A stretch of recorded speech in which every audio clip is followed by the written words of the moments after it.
Olá galera do quinto ano, tudo bem com vocês? Aqui é a tia Bia e hoje nós vamos começar mais uma aula e eu estou aqui para explicar para vocês por que o dia 20 de novembro é o dia da consciência negra. Aliás, o tema da nossa aula é consciência negra e influências afrodescendentes na nossa cultura. Vocês querem saber um pouco mais? Estão percebendo que eu estou num fundo diferente? Tá percebendo que tem uns efeitos especiais aqui atrás? Eu estou em um quilombo. E por causa dele, hoje nós vamos falar de Zumbi dos Palmares. Zumbi dos Palmares foi um grande líder quilombola brasileiro que nasceu na capitania de Pernambuco, que hoje pertence à União dos Palmares, lá no estado de Alagoas. Ele morreu no dia 20 de novembro de 1695, que é justamente o dia da consciência negra. Dia 20 de novembro é um feriado onde nós estamos nos conscientizando da cultura afrodescendente e tendo consciência das suas influências para a nossa cultura. Zumbi dos Palmares nasceu livre, porém quando ele tinha aproximadamente 6 anos, ele foi capturado e entregue ao padre missionário Antônio Melo. Então ele foi batizado pelo nome de Francisco. Na sua infância, ele aprendeu português e latim, que são duas línguas, e ele ajudava esse padre que estava com ele durante a celebração das missas. Quando o Zumbi dos Palmares tinha 15 anos, ele fugiu e voltou para o Quilombo dos Palmares. Lá, depois de um tempo, ele se casou com Dandara e ele foi o último líder do Quilombo dos Palmares e também o que teve sua história mais relevante, tanto que conhecemos até hoje. Zumbi dos Palmares foi muito respeitado pelos seus colegas porque ele tinha liderança, ele sabia guerrear, ele tinha habilidades de guerreiro e ele também lutou muito pela liberdade religiosa e pelo fim da escravidão negra. No dia 20 de novembro de 1695, Zumbi dos Palmares foi delatado por um dos seus capitães e morto pelo capitão Furtado de Mendonça. Ele tinha somente 40 anos de idade. A sua cabeça foi cortada, salgada e exposta em praça pública para que todos pudessem ver que Zumbi dos Palmares não era imortal. Mas eles estavam enganados porque até hoje Zumbi dos Palmares é reconhecido e lembrado como símbolo de força, luta, resistência e representatividade à cultura negra. Por isso, então, o dia 20 de novembro é feriado do Dia Nacional da Consciência Negra. Agora, a professora Cristina vai vir explicar para vocês o que é a consciência negra, tá bom? Olá, criançada! Hoje nós vamos estar falando sobre a consciência negra, que é uma expressão que designa a percepção histórica e cultural que os negros têm de si mesmo.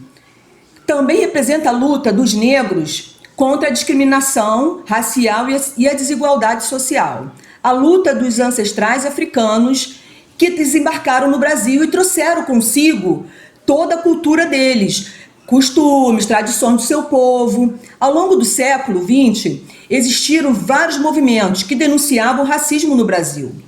Igualmente, também reivindicaram maior participação da população negra nos âmbitos artísticos, intelectuais e políticos. Além de ser uma homenagem e reconhecimento da luta dos negros, a consciência negra também é existente na nossa sociedade. Proporciona reflexão sobre o racismo e suas implicações na atualidade. Agora vamos falar, a professora Vânia vai falar com vocês sobre dar continuidade da nossa aula. Olá, tudo bem com vocês? Sou a professora Vânia e vim hoje conversar com vocês um assunto muito importante que é a consciência negra. O Dia da Consciência Negra é um dia muito importante e que a gente tem que lembrar. É uma data que tem que ser lembrada porque o racismo existe e é desde cedo e desde sempre.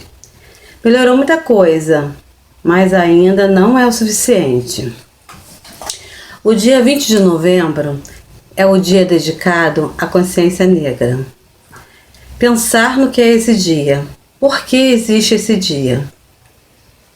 Vamos refletir o que é essa data. Parar e pensar e refletir o que aconteceu e o que acontece com o povo negro que reflete até hoje. Esse dia só existe porque muito sofrimento aconteceu. Não é um dia ainda de celebração, infelizmente. É um dia de reflexão e conscientização. Não estamos comemorando ainda o dia 20 de novembro. Estamos parando para pensar o que foi feito no passado e no que é feito no presente. E o que nós, enquanto sociedade, podemos fazer para mudar o que ainda não está perfeito, mas que, como a história fica presente por muito tempo, muitas pessoas ainda não tratam os negros com igualdade. E que a primeira coisa que a gente tem que fazer é parar para pensar como eu trato as pessoas diferentes de mim. Importante lembrar que precisamos amar e respeitar todos e que somos iguais mesmo sendo tão diferentes. Beijo! Olá, meus amores! Então, hoje a gente vai falar um pouco sobre a origem das tranças. As tranças africanas, tranças nagô, para quem não conhece. E para quem não conhece, todo esse período das tranças surgiram durante a escravidão.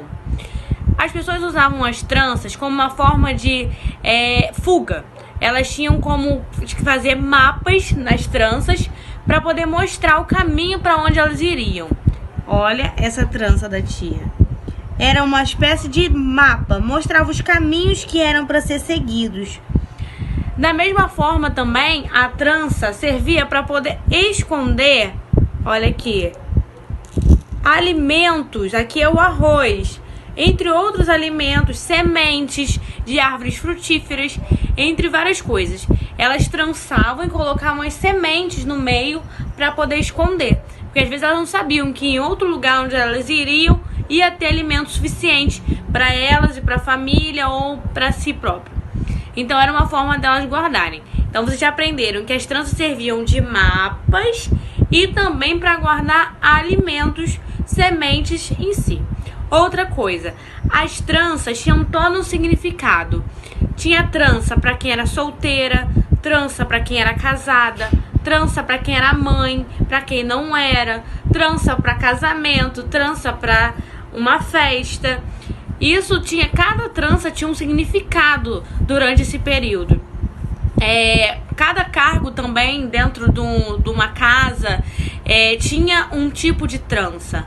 Exemplo, os patrões não usavam muito trança, mas se alguma filha de patrão fosse usar trança, ela tinha uma trança apropriada, e a dos escravos era outra.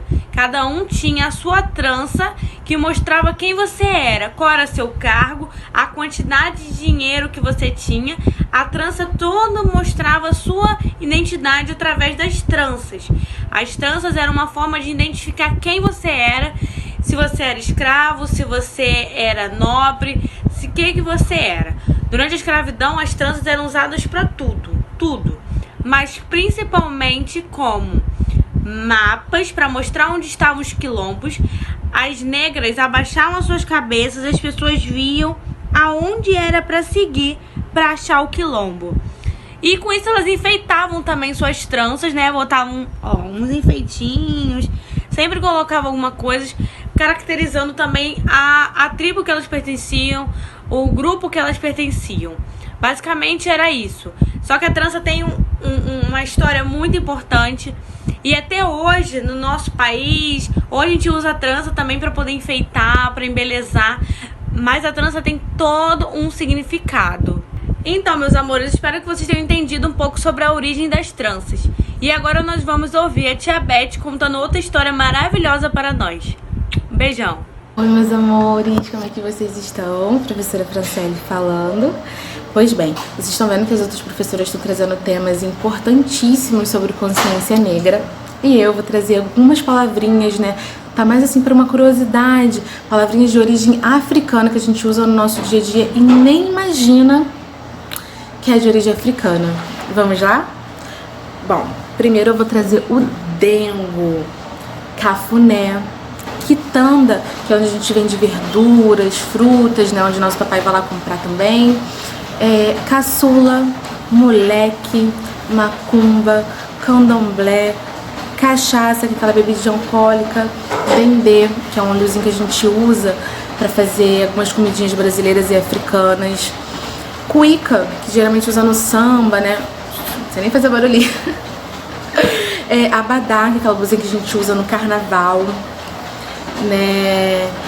Fubá, que é aquele ingrediente que nossa mamãe, nossa vovó, nosso tio, nosso papai usa pra fazer aquele bolinho da tarde, que é uma delícia. Cachimbo, olha, tia quase esqueceu aqui. E cachimbo, olha só, são palavras que a gente usa no nosso dia a dia que a gente nem imagina que é de origem africana. E aí, gostaram? Então, meus amores, além das palavrinhas, a tia vai trazer a história de uma princesa que foi escravizada. Pois é, a gente tem aquela ideia, né, que aquele povo sempre foi escravo, mas não. Eram pessoas que tinham um papel na sociedade e que, infelizmente, eles foram escravizados. Né? A história que eu vou trazer é da princesa Zacimbagaba. Ela é uma princesa angolana, ela foi parar no estado do Espírito Santo. Né? E ela provocou uma grande revolta das pessoas escravizadas contra a Casa Grande. E dali ela se tornou rainha daquele quilombo. Né? Os ataques eles eram feitos a navios, surgindo no meio da noite, assim, ela ia pá! Atacava os inimigos e conseguia resgatar alguns negros que foram escravizados. E com isso, né, ela conseguiu ajudar muitas pessoas. Mas infelizmente, né, num desses ataques ela veio a falecer. São histórias, né, que a gente não conhece, principalmente de mulheres que lutaram contra a escravidão, né, naquela época tão triste. E que eu achei muito interessante trazer uma história de uma mulher pra vocês terem ideia que mulheres também lutaram naquela época, tá bom? Beijinhos! É sobre a boneca Abayomi. E eu vim contar pra vocês um pouco da história dela. A boneca Abayomi, ela é feita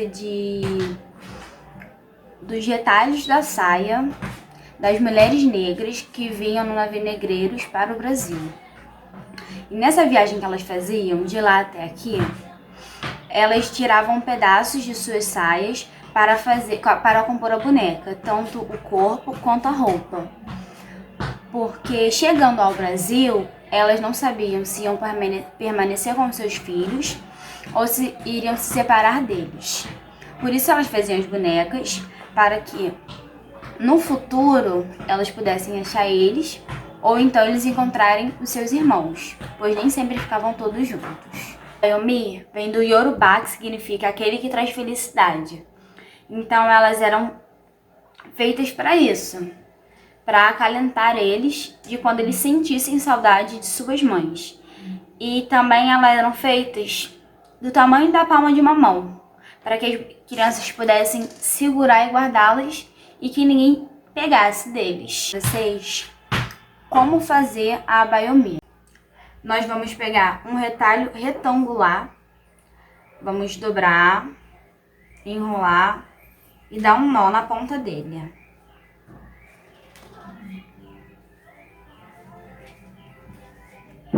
Dá um nó, deixando uma pontinha, que isso é a cabeça dela. Vamos juntar as duas pontas e vamos cortar ao meio.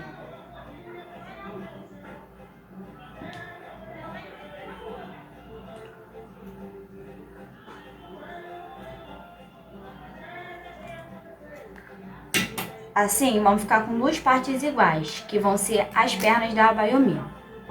Na ponta de cada lado, vamos dar um nó.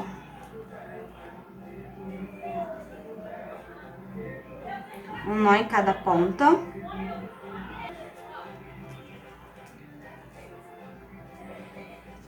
Agora, com um nó em cada ponta, nós vamos pegar um outro pedaço de retalho para fazer os braços.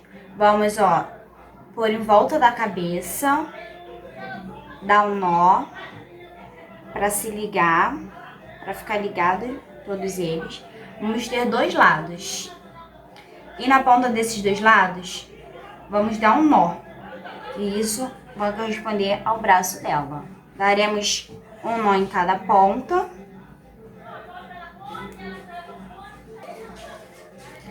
Agora vamos pôr o vestido delas. Pegar um pedaço de retalho.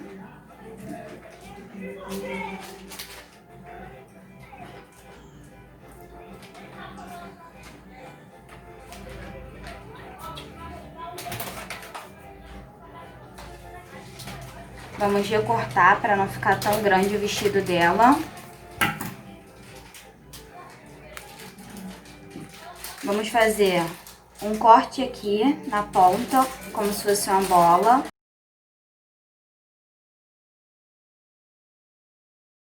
E agora que já fizemos nossa atividade, tanto da boneca Bayomi, quanto das palavras de origem negras, nossa aula se encerra por aqui. Muito obrigada!